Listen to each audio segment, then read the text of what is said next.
bakhona-ke abanye inkosi yami othola ukuthi ukhona la emendweni njalo umuntu wesifazane njalo ekuseni mayivuka umuhluzwa ngempama ushawa ngequpha mhlambe-ke nina njengabantu bomthetho imuphi umyalelo nenunike lowo muntu lo uthi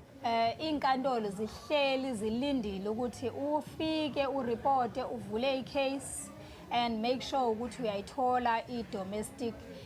i-case yakho kwine-domestic case where you get your protection order because amapolisa manje ase-operator differently wayoyibika i-case awabuza ahamba yomthatha umuntu Absolutely. because they are trying to say we are now acting extra for i-protection yomuntu wesifazane ekhaya asikho isidingo sokuhlala futhi asikho isidingo sokusaba ukuthi i-stigma sizoba yini it's no longer the case abantu besifazana bayabulawa whether ngotitsha whether ngama-judges ngodokotela bethi bayabekezela baqumisile balekile ukuthi phuma uyosika help either from the nearest police station okanye to the nearest courts lapha kuma-courts you will get yourself an interim protection order immediately to make sure ukuthi usafe uyoqula phambili seboshika absolutely